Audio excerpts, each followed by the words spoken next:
आपकी पूरी बॉडी का हर एक सेल एक ही सेल से बना हुआ है, ये तो आप जानते होंगे। मगर ये भी आप जानते हो कि हर एक सेल का जो जेनेटिक मटेरियल है, यानी कि जो डीएनए है, वो एक ही है। इसका मतलब ये है कि आपका कोई सा भी सेल कहीं से भी उठा लो और उसका अगर डीएनए चेक करो तो एग्जैक्टली वही की वही कॉपीज मिलेगी। मगर एक दो एक्सेप्शंस को छोड़ दें तो आपका हाथ का मतलब नाखून का सेल, बाल का सेल, आंख का सेल, हर सेल एक ही जेनेटिक मटेरियल के बने हुए हैं। उनके पास में एक ही तरीके की इंफॉर्मेशन है। तो हम शुरू करने वाले हैं सेल स्ट्रक्चर एंड फंक्शंस। मगर उसके पहले आपको थोड़ा सा इंट्रोडक्शन दे देते हैं कि ये माजरा क्या है। अब एक बार मोटे तौर पे समझते हैं कि जैसे ये जो सेल है ये इस तरीके से है, मान लीजिए, और ये जो बीच के अंदर जो चीज है ये है न्यूक्लियस। इस न्यूक्लियस के अंदर होता है डीएनए और आपकी पूरी बॉडी के हर एक सेल में वही डीएनए होता है, मगर फिर भी सेल्स अलग अलग होते हैं और वो जो सेल्स बनते हैं वो उसी डीएनए से बनते हैं। मतलब एक ही तरीके का जो डीएनए होता है वो बॉडी के अंदर अलग अलग जगह जाके अलग अलग तरीके से सेल्स बनाता है। ये बहुत ही इंटरेस्टिंग चीज है। तो बॉडी के अंदर ये सिर्फ सेल ही नहीं होता, इसके अंदर कई सारे अलग अलग ऑर्गेनल्स भी होते हैं और ये ऑर्गेनल्स जो होते हैं ये अलग अलग काम करते हैं। जैसे आपके लंग्स हैं वो सांस लेने का छोड़ने का काम करते हैं, हार्ट जो है वो धड़कता है और पूरा का पूरा सर्कुलेशन बनाता है। उसी तरीके से हर एक सेल के पास में ये कई सारे छोटे छोटे से ऑर्गेनल्स होते हैं। इनके बारे में हम डिटेल के अंदर पढ़ेंगे कि किस प्रकार से काम करते हैं। ये जो सेल की मेम्ब्रेन है, ये सेल की मेम्ब्रेन होना जरूरी है। अगर ये सेल की मेम्ब्रेन ही नहीं होगी तो फिर पता कैसे पड़ेगा कि सेल कितना बड़ा है। और ये मेम्ब्रेन जो है इसके अंदर सारा का सारा सामान आ जाता है और बीच के अंदर जो न्यूक्लियस है इसमें सिर्फ जेनेटिक मटेरियल रहता है। अब देखिए जैसे ये सेल है, इसके पास में एक और सेल होगा, एक और सेल बना देते हैं।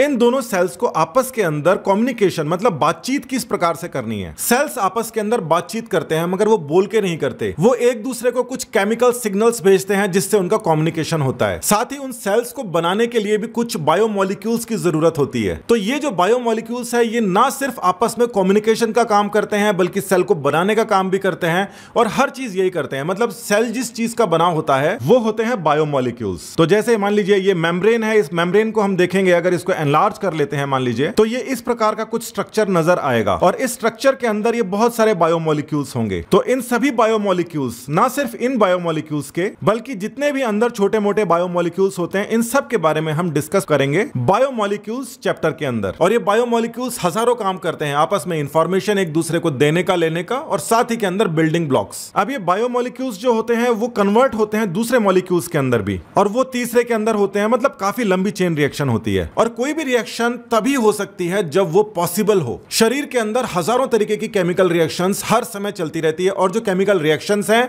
वो एक मॉलिक्यूल से दूसरा मॉलिक्यूल बनाती रहती हैं। नॉर्मली हम देखते हैं कि इस प्रकार की कोई केमिकल रिएक्शन होती है, ए और बी ने कंबाइन किया तो सी और डी बन गए। कुछ केमिकल रिएक्शंस इस प्रकार भी होती हैं जहां पे एक ही जो मॉलिक्यूल है वो दो मॉलिक्यूल्स में टूट जाता है और कुछ मॉलिक्यूल्स ऐसी भी होती हैं कि जहां पे दो मॉलिक्यूल्स जुड़ के एक बड़ा मॉलिक्यूल बना देते हैं। मतलब रिएक्शंस किसी भी प्रकार से हो सकती हैं। अगर ये रिएक्शंस नहीं होंगी तो सोचिए क्या होगा। आप खाना खाते हैं तो खाना टूटता है और वो एनर्जी के अंदर कन्वर्ट होता है जिससे आप खाते हैं, बोलते हैं, सुनते हैं, देखते हैं, ग्रो करते हैं। इस पूरे प्रोसेस में हजारों तरीके के एंजाइम्स लगती हैं, हजारों प्रोसेस चलते रहते हैं और इन सब के लिए जरूरी होता है ये एरो।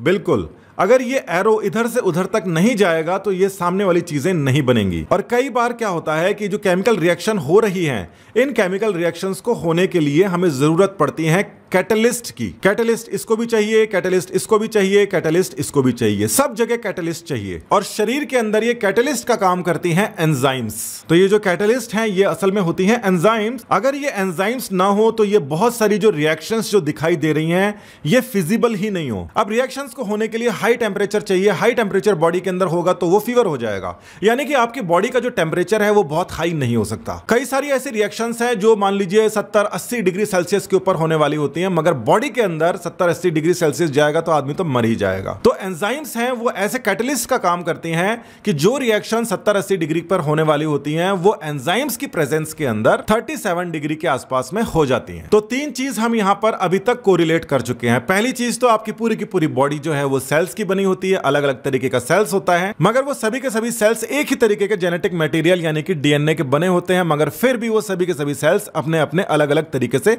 हो सकते हैं। यानी कि कि सबका न्यूक्लियस जरूर एक सा है, मगर बाकी सारी की सारी चीजें अलग अलग हैं। दूसरी चीज, सेल्स जो हैं वो बायोमोलिक्यूल्स के बने होते हैं और साथ ही के अंदर ये जो बायोमोलिक्यूल्स हैं ये दूसरे सेल्स के साथ में कम्युनिकेट करने के लिए भी एक दूसरे को हेल्प करते हैं। और तीसरी चीज कि बॉडी के अंदर ये बायोमोलिक्यूल्स एक से दूसरे के अंदर कन्वर्ट होते रहते हैं, कहीं पर टूटते रहते हैं, मेटाबॉलिज्म मतलब एक जो टूट रहा है दूसरे में जा रहा है, या फिर कहीं पर जुड़ रहे होते हैं, या फिर किसी भी प्रकार का कन्वर्जन हो रहा होता है। और ये सारी की सारी एंजाइम्स जो हैं वो उसमें कैटलिस्ट का काम करती हैं, इनको ईजी बनाती हैं। 37 डिग्री सेल्सियस के ऊपर ये सब कुछ होने में मदद करती हैं। बिना एंजाइम्स के ये 37 डिग्री सेल्सियस पर नहीं होगा। और अगर बॉडी के अंदर ये सारी केमिकल रिएक्शंस रुक जाएंगी तो क्या होगा, आपस के अंदर सेल्स कोऑर्डिनेट नहीं कर पाएंगे। सेल्स कोऑर्डिनेट नहीं कर पाएंगे तो हर सेल अपनी मन मर्जी से काम करने लगेगा, जिसकी वजह से जो ऑर्गेनिज्म है अनस्टेबल हो जाएगा। डेथ के अंदर यही होता है। अब जो चौथी चीज है वो है सेल डिवीजन, यानी कि एक सेल किस तरीके से दो सेल के अंदर टूटता है, डिवाइड होता है, और जो दूसरी दोनों कॉपीज हैं वो दोनों की दोनों कॉपीज पहले वाले सेल से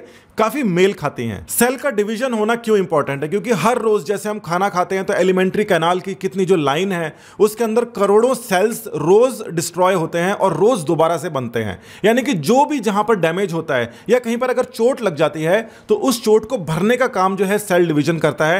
यानी कि हर रोज हमारे जो बॉडी है उसके अंदर करोड़ों अरबों सेल्स डिवाइड हो रहे होते हैं और उन डिवीजन की वजह से बॉडी का मेंटेनेंस चलता है। तो अगर ये डिवीजन अगर रुक जाए तो बॉडी का मेंटेनेंस रुक जाए, और अगर मेंटेनेंस रुक जाएगा तो बॉडी धीरे धीरे खराब हो जाएगी और खत्म हो जाएगी। अब ये सारी की सारी चीजें बहुत ही आसान है, अगर आप इसको आराम से पढ़ेंगे तो ये बहुत आसान है, अगर आप इसको प्रेशर लेके पढ़ोगे तो ये बड़ी मुश्किल हो जाएंगी। तो ये जो चैप्टर है सेल स्ट्रक्चर एंड फंक्शंस, जो यूनिट है, इसके जितने भी वीडियोस हैं वो एक के बाद में आप देख जाइए और सीख जाइए क्या क्या आपके सिलेबस के अंदर है। साथ ही जरूरी नहीं है कि केवल ये सिलेबस के लिए आप देखें, आप दूसरों को भी दिखाइए, क्योंकि ये बड़ी इंटरेस्टिंग चीजें हैं और हम क्लासरूम की तरीके से इसको नहीं पढ़ेंगे। नेक्स्ट वीडियो जो आपको देखना चाहिए वो डिस्क्रिप्शन में भी है और यहां पर भी है।